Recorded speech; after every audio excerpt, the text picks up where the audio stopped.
Hello friends, मैं नहीं करूंगा आपको bore because I know you want to learn more. बस इस वीडियो को लास्ट तक देखते रहें so that you should have fun मोर।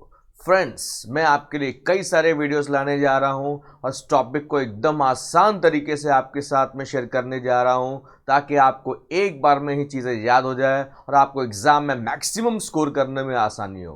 तो फ्रेंड्स, आज हम चैप्टर नंबर 2 स्टार्ट करने जा रहे हैं बिजनेस स्टडीज का, जिसका नाम है फॉर्म्स ऑफ बिजनेस ऑर्गेनाइजेशन। ये वीडियो में हम उसका एक पार्ट कवर करने जा रहे हैं, दैट इज सोल प्रोप्राइटरशिप। तो चलिए स्टार्ट करते हैं दोस्तों बिजनेस स्टडीज का chapter 2, forms of business organisation. Friends, जैसे कि आपको पता है कि different forms of business organisation होता है। अब इंडिया एक मिक्स्ड इकोनॉमी है जहां पे दोनों सेक्टर्स चलते हैं, private sector and public sector. Public sector यानी own manage and control by government, private sector यानी a sector which is own manage and control by individuals और ग्रुप ऑफ इंडिविजुअल्स। तो यहाँ पे हम different forms of private sector की हम बात करने वाले हैं। तो स्क्रीन पे जो चीजें आपके सामने दिख रही है आपको, फॉर्म्स ऑफ बिजनेस ऑर्गेनाइजेशन में अगर हम प्राइवेट सेक्टर की बात करें तो उसमें sole proprietorship, partnership firm, joint Hindu family business, cooperative society and joint stock company, इन सभी टॉपिक्स के लिए आपके लिए वीडियोस बनाए जा रहे हैं ताकि आपको स्कोर करने में आसानी हो। तो फिलहाल हम टॉपिक कवर करने जा रहे हैं सोल प्रोप्राइटरशिप। तो फ्रेंड्स, सबसे पहले हम देखेंगे इंट्रोडक्शन ऑफ सोल प्रोप्राइटरशिप। अब सोल का मतलब क्या होता है? सोल का मतलब होता है ओनली, ओनली यानी single person. Sole means single person भी कह सकते हो या ओनली पर्सन भी कह सकते हो। प्रोप्राइटरशिप का मतलब होता है ओनर। तो सोल प्रोप्राइटरशिप क्या होता है? कोई भी छोटा मोटा बिजनेस अगर अकेला इंसान उसको रन करता है तो उसको हमने नाम दे दिया सोल प्रोप्राइटरशिप। तो मीनिंग अगर आपको इसकी याद करनी है तो आप पॉइंट नंबर 2 देख सकते हो। Sole proprietorship refers to a form of business organisation which is own manage and control by an individual, which is owned, managed and controlled by an individual who is the recipient of all profit। recipient का मतलब होता है receiver. अब आप अपने business के अगर अकेले मालिक हो तो जो भी प्रॉफिट होगा वो आप अकेले एंजॉय करोगे, आप किसी के साथ शेयर नहीं करोगे। इतना ही नहीं, अगर प्रॉफिट की जगह लॉस हो रहा है तो वो लॉस, वो रिस्क भी आप अकेले ही बेयर करोगे। तो सिंपल वर्ड्स में आपके सामने मीनिंग रखा गया है। पॉइंट नंबर 3 जो आप स्क्रीन पे देख रहे हैं, that is it is a popular and oldest form of business organisation. Friends, ये एक मार्क कब लाएंगे? सबसे पुराने टाइप का बिजनेस ऑर्गेनाइजेशन कौन सा है? Sole proprietorship.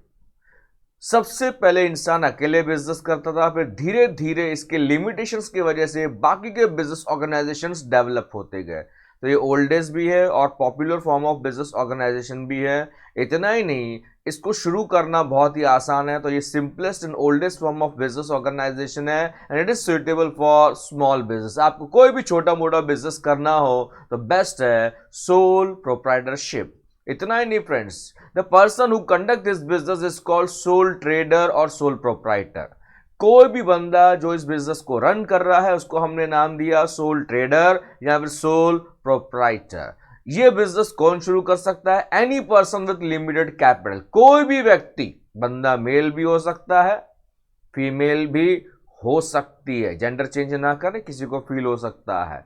तो मेल हो या फीमेल हो, बस थोड़ा सा पैसा चाहिए, कैपिटल चाहिए, थोड़ा सा स्किल यानी टैलेंट चाहिए, थोड़ा सा दिमाग यानी इंटेलिजेंस चाहिए, आप फटाफट से बिजनेस को स्टार्ट कर सकते हो। एग्जाम्पल्स आपके सामने हैं। आपके घर के आजू बाजू में ऐसी कई सारी दुकानें होंगी जैसे कि general store, medical store, beauty parlour, hair salons, any retail shop, कोई भी रिटेल की दुकान, ये सब बेस्ट एग्जांपल है किसके? Sole proprietorship. इतना ही नहीं फ्रेंड्स, अगर हम डेफिनेशन की बात करें तो according to professor GL Hanson, Hanson है, हैंडसम नहीं है, मिस्टेक करेंगे तो फिर आपको ब्यूटीफुल मार्क्स मिलेंगे, बाकी आप समझदार हैं।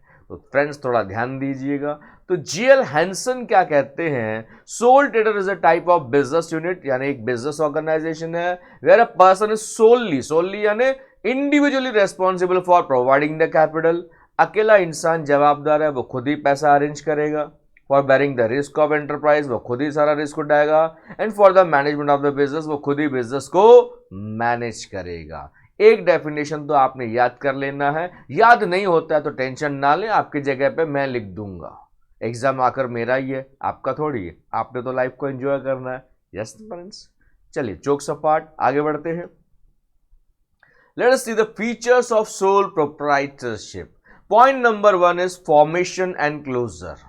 अब सोल प्रोप्राइटरशिप की बात करें तो उसके लिए कौन सा एक्ट है friends? There is no separate act, no separate law for sole proprietorship. इसके लिए कोई अलग से कानून नहीं है। नॉर्मल रूल्स एंड रेगुलेशंस जो होते हैं वो फॉलो करने पड़ते हैं। तो इसको शुरू करना यानी फॉर्मेशन भी आसान है, नहीं चल रहा है धंधा तो उसको बंद करना यानी क्लोजर भी आसान है। It is very very easy to start and close down sole proprietorship, जिसको हम सोल ट्रेडिंग कंसर्न भी कह सकते हैं। उसको शुरू करना भी आसान है, बंद करना भी आसान है। कहीं कहीं पे लाइसेंस की जरूरत पड़ती है शुरू करने के लिए, वो आसानी से मिल जाता है, हर जगह जरूरत नहीं पड़ती। तो उसको आसानी से शुरू भी कर सकते हैं, बंद भी कर सकते हैं। इसमें लेस लीगल फॉर्मेलिटीज हैं क्योंकि ये पर्सनल ऑर्गेनाइजेशन है, गवर्नमेंट इसमें ज्यादा इंटरफेयर नहीं करती। Point number 2 is liability. Liability का मतलब होता है रिस्पॉन्सिबिलिटी टू पे the debts of the business. Friends, interview में कई बार ये चीजें आगे आपको पूछी जा सकती है। तो लायबिलिटी का मतलब क्या होता है? आप कर्जा कह सकते हो। रेस्पॉन्सिबिलिटी टू पे डेब्ट्स, अगर सोल ट्रेडर ने बिजनेस के लिए कर्जा लिया है तो कर्जा उसको चुकाना पड़ेगा। तो liability of sole trader is dash, एक मार्क का ऑब्जेक्टिव है, that is unlimited. Liability of sole trader is unlimited. What is unlimited liability friends? Yes, unlimited liability का मतलब ये होता है if business assets are not sufficient, business property, business assets are not sufficient to pay the liabilities of third party. In that case, you have to use your personal property to pay all the liabilities. समझाने के लिए example, भाई 5 लाख रुपए का कर्जा है, heavy loss हुआ है बिजनेस में, बिजनेस फेल हो चुका है, 5 लाख का कर्जा है, बिजनेस के सारे एसेट्स बंदे ने बेच दिए, 3 लाख रुपए आए, तो अभी भी 2 लाख का शॉर्टेज है, 2 लाख कम पड़ रहे, तो ये 2 लाख कहां से आएंगे? अब ये कर्जा चुकाने के लिए, वसूली भाई का पैसा देने के लिए ये बंदे को 2 लाख रुपए कहां से लाएंगे? ये बंदा अपनी पर्सनल प्रॉपर्टी को सेल करेगा ताकि वो 2 लाख रुपया थर्ड पार्टी को यानी क्रेडिटर्स को पे कर सके। वरना वसूली भाई को कैसा वसूल करना ये तो आपको पता है, उसके लिए अलग से पिक्चर देखने की जरूरत नहीं है। तो liability of sole trader is unlimited. Next point is sole risk bearer and profit recipient. Sole यानी अकेले। अब यहां पे सोल ट्रेडर सारे प्रॉफिट्स को अकेले एंजॉय करता है, यानी पूरी मलाई अकेले खा जाता है, प्रॉफिट्स को अकेले रिसीव करता है, किसी के साथ शेयर नहीं करता। अब कल को बिजनेस फेल हो गया, बिजनेस में रिस्क भी रहता है, कल को धंधा फेल हो जाता है तो बिजनेस का सारा रिस्क ये बंदा अकेले उठाएगा। तो रिस्क भी खुद लेता है, प्रॉफिट भी खुद एंजॉय करता है। सिंपल सा पॉइंट है दोस्तों। Point number 4 is control. Control क्या है फ्रेंड्स? सारा डिसीजन मेकिंग पावर किसके हाथ में? सोल ट्रेडर के हाथ में। ये बंदा जब चाहे जो चाहे अपने बिजनेस का डिसीजन ले सकता है। Next point is no separate entity. No separate entity यानी no separate legal status. No separate entity means no separate legal status. In the eyes of law, कानून की नजर में sole trader and his business both are one and same. Sole trader and his business both are one and same in the eyes of law. कानून की नजर में business और उसका मालिक दोनों एक है। इसका मतलब यह है कि बिजनेस में कुछ भी होता है तो उसका जवाबदार किसको माना जाएगा? सोल ट्रेडर को माना जाएगा, क्योंकि कानून की नजर में दोनों एक है, सबका मालिक एक है। आगे बढ़े। Next point is lack of business continuity, यानी यह बिजनेस कभी भी बंद हो सकता है। कल को सोल ट्रेडर की डेथ हो जाए या वो बीमार पड़ जाए लंबे समय के लिए, बेड रिडन यानी हमेशा के लिए बेड पे आ जाए, कल को उसका एक्सीडेंट हो गया, या उसकी दिमागी हालत ठीक नहीं है, या कल को वो किसी क्राइम में इन्वॉल्व हो जाता है, जेल में चला जाता है, कुछ भी हो सकता है दोस्तों। बाकी साउथ क्राइम पेट्रोल में बताते रहते हैं। तो ये बंदे की दुकान कभी भी बंद हो सकती है। तो यहाँ पे बिजनेस कंटिन्यूटी की कोई गारंटी नहीं है। तो लैक ऑफ का मतलब होता है नो, नो बिजनेस कंटिन्यूटी। ये बिजनेस कब तक चलेगा? जब तक है जान किसकी, सोल ट्रेडर की। जब तक बंदा खुद जीवित है, जब तक खुद चला पा रहा है। कई बार ऐसा होता है, बंदा रात को सोया, सुबह उठा ही नहीं, हार्ट फेल, इंसान pass, no time for bypass. Heart fail, इंसान pass, no time for bypass. Imagine ना करें, आपको फील हो सकता है। आगे बढ़ते हैं दोस्तों, ये थे हमारे features of sole proprietorship. 6 points है याद करने के लिए।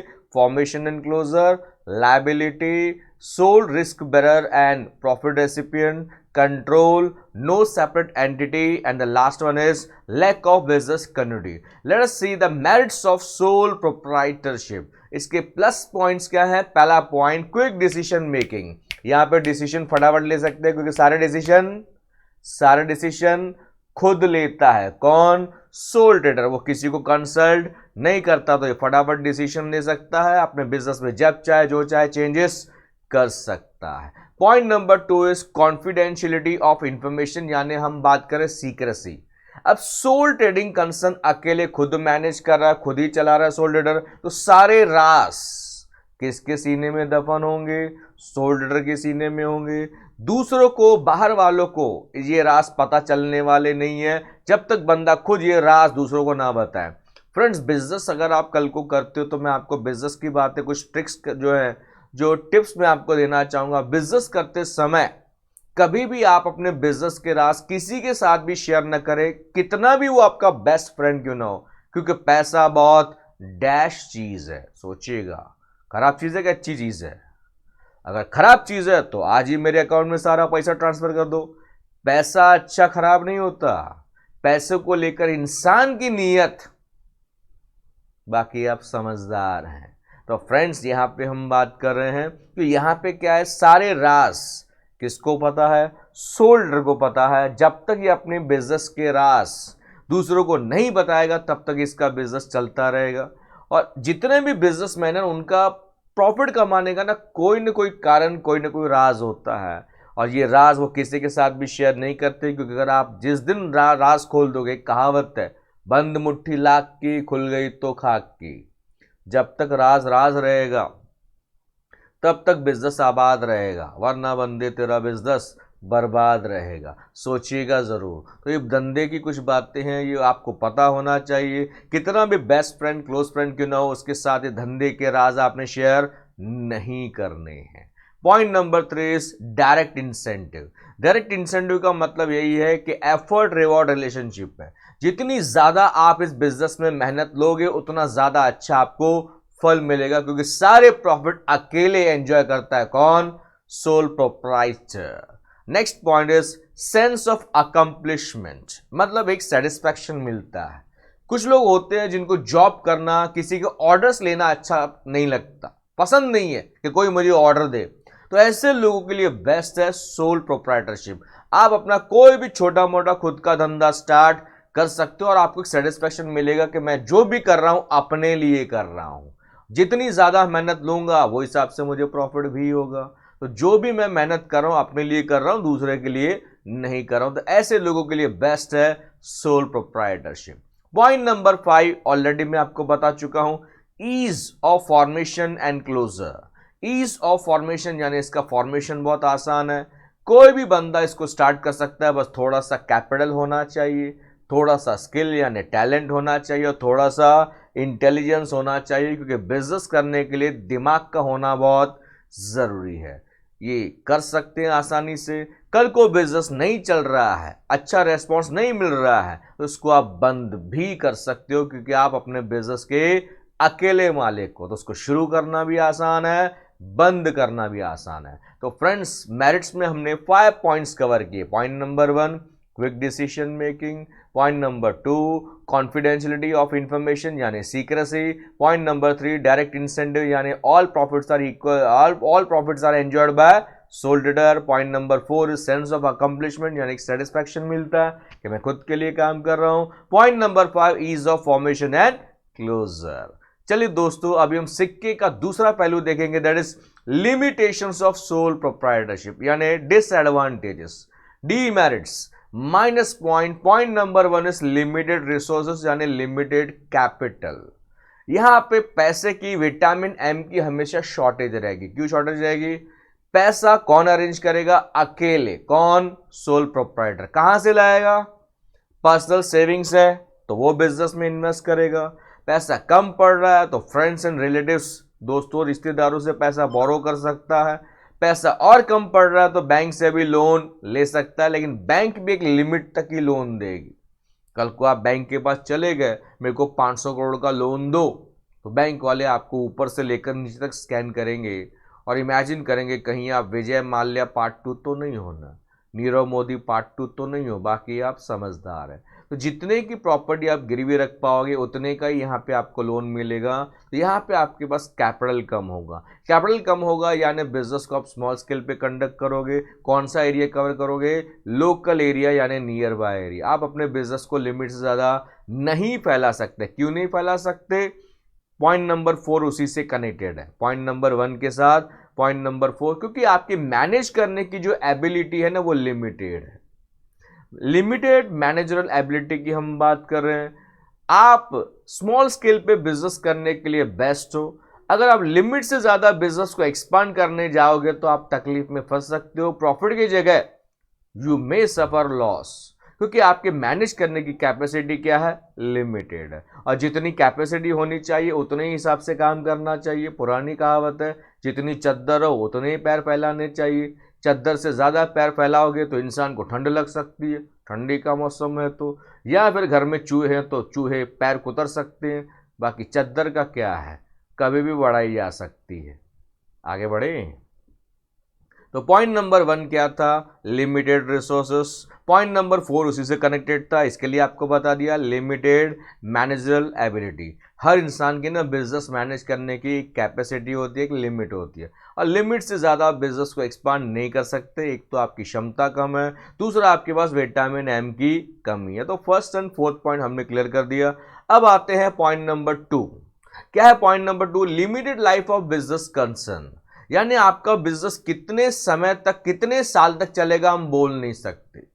जब तक है जान सोल ट्रेडर की, जब तक सोल ट्रेडर जीवित है तब तक ही बिजनेस चलेगा, या फिर कल को उसकी डेथ हो जाती है, या कल को वो बीमार पड़ जाता है, या कल को वो जेल में चला जाता है, कुछ क्राइम में इन्वॉल्व हो जाता है, या लंबी बीमारी का बंदा शिकार है, तो ऐसी कई सारी चीजें हो सकती है। तो यहाँ पे बिजनेस की कोई गारंटी नहीं कि वो इतने साल बिजनेस चलेगा। बिजनेस कभी भी बंद हो सकता है, क्योंकि ये डिपेंड करता है किसकी लाइफ के ऊपर? सोल ट्रेडर की लाइफ के ऊपर।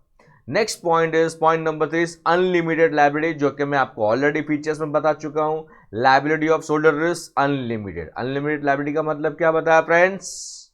अगर बिजनेस एसेट सफिशिएंट नहीं है, एसेट्स कम पड़ रहे हैं, लायबिलिटीज बहुत ज्यादा हैं, बिजनेस बंद करना है, तो आपको अपना पर्सनल एसेट्स बेचना पड़ेगा। और तब तक बेचते रहना पर्सनल एसेट्स जब तक आप थर्ड पार्टी यानी क्रेडिटर्स के सारे लायबिलिटीज को पे नहीं कर देते। एग्जांपल दिया था, आपके ऊपर 5 लाख रुपए का कर्जा चढ़ गया है, बिजनेस के एसेट्स बेचे 3 लाख रुपए आए, 3 लाख रुपए तो आपने दे दिए, अभी भी 2 लाख रुपए बैलेंस है। अब बिजनेस आपने बंद कर दिया तो बाकी के 2 लाख आप कहां से लाएंगे? ये देने पड़ेंगे आपको वसूली भाई को, वरना फील हो सकता है। तो वसूली भाई जब पैसा वसूल करने आएगा तो 2 लाख आप कहां से अरेंज करेंगे? आपको अपने पर्सनल एसेट्स, गहने हो, मकान हो, या कुछ भी हो, आपको कुछ न कुछ बेच के वो पैसा अरेंज करके देना पड़ेगा। तो फ्रेंड्स, लिमिटेशंस में ये आपके 4 पॉइंट्स थे।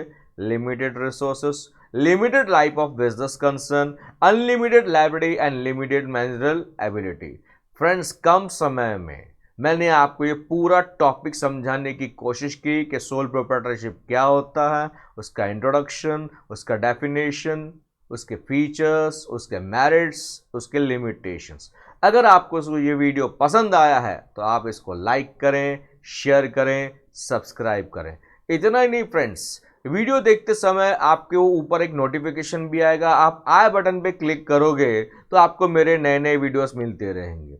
इतना ही नहीं, अब मैं बहुत सारे वीडियोस बनाते रहता हूँ इतने समय से, तो अगर आपको मेरे वीडियोस ढूंढने हैं तो जब आप मेरे स्टडी टिप्स चैनल पे क्लिक करोगे, वहाँ पे जब आप जाओगे तो वहाँ पे प्लेलिस्ट करके यानी फोल्डर्स बने हुए रहते हैं, आपको किसी भी चैप्टर का फोल्डर चाहिए, बिजनेस स्टडीज चैप्टर 2 का, तो फोल्डर आपको मिल जाएगा। उसमें आप आराम से बैठ के एक एक करके वीडियो को देख सकते हैं, आपको एक एक वीडियो सर्च करने की जरूरत नहीं पड़ेगी।